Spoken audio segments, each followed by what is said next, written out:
tere elu, tere armastus, tere Eesti inimene siin uuel aastaringil. Mul on kõigile väga head uudised.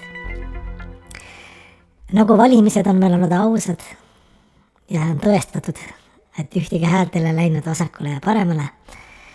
Täpselt samamoodi võin ma tõestada, et minu e-mailile on tulnud mitte tuhanded, mitte 100 000 või isegi miljonites nende aastate jooksul palvekirjad, et me koos Kaja Kallasega tuleksime Eestit päästma, nagu me tegime pandeemia ajal.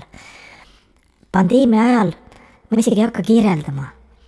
Need süstid, mürgisüstid, see hirm, see majanduslik langus, need äkksurmad, mis praegult on, neil ei ole mingit seost sellega, mis me siis tegime, sest me tegime Eesti inimese tugevamaks, tublimaks, leidlikumaks, isegi kui püksi rihma pidi mõne augu nagu koomale panema.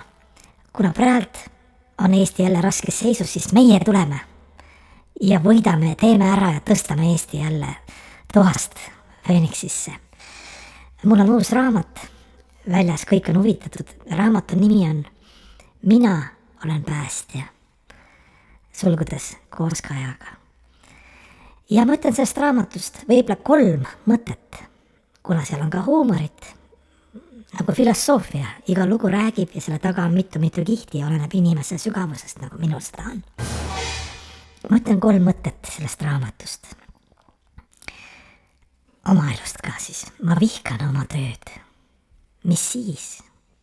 Kui töö on raske, sa vihkad seda ehk siis alamõte.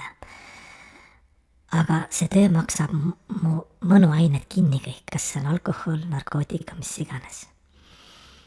Aga narkootikumi ja alkoholi, miks ma vajan seda? Vajan selleks, et ma vihkan oma tööd, et seda nagu maandada. Nokk kinni saba lahti, nagu Eestimaa ise. Oma mehele ma ütlesin ka ükskord, mees ütles, mida ma saaks teha? Kui sul on hüsteeria ja emotsionaalsed pursked, siis hea nõuanna meestele. Kui naine on endast väljas, siis tuleb minna ootusse kaugusesse ja visata teda rahakotiga. Nagu mina seda riigitööl olen osanud teha, hea palk, aga kui mees viskab rahakotiga, topelt ei kärise. Minu elust ka. Olin ükskord juhtus nii, et natuke tõbine olin oma kassiga 3 päeva koos. Ja olla olendiga koos, kes ainult magab, sööb ja käib WC-s, on suhteliselt mõttetu. Seepärast oli mu kassil nii igav. Leidke nüüd ka tagamõtte sellest. Kallistan kõiki ja kummardan kõigi eest ja tõesti head uudised. Ma tulin jälle poliitilisele maastikule Eestimaa vabaks.